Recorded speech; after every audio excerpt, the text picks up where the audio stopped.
I have a very terrifying story to tell you. It happened to me 2 years ago.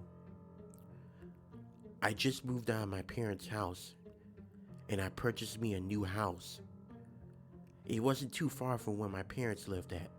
This neighborhood was very quiet and had a very low crime rate. Anyway, fast forward a month after I moved in, I noticed strange occurrences happening in my house. For instance, my food, every time I would make something or buy anything, it would go missing. Or if I would buy anything like juice or milk the following day, it would be half empty or completely empty. Or some of my electronics, like a cell phone or a laptop, etc. Small stuff.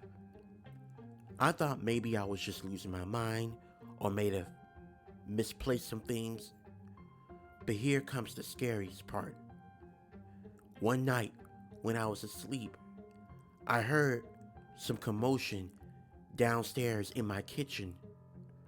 I got up and grabbed my gun. I slowly tipped downstairs.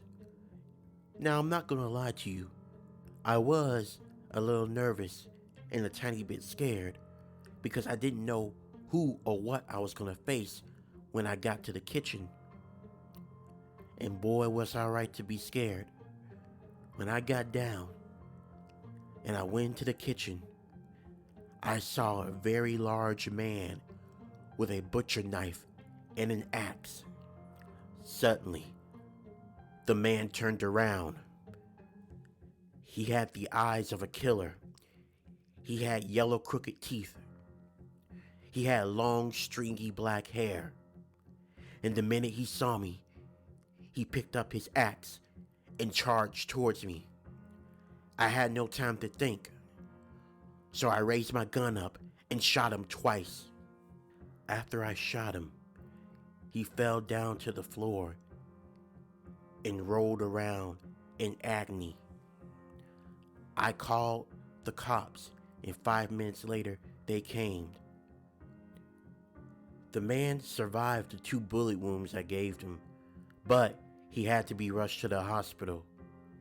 As he was being rushed to the hospital, one of the cops sat down with me and asked me what happened, and I explained everything.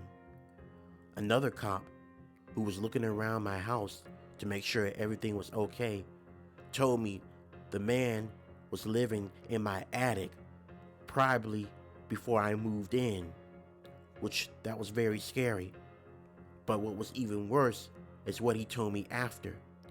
He said the man was wanted for 5 other murders, including one in this neighborhood where I lived. That freaked me out because that guy was huge, and compared to him, I'm very small. And if I hadn't had my gun with me to defend myself, there was no way I was going to win a physical fight with him. I would have been his 6th victim. After all that, I made sure to secure my house really well to make sure no one breaks in.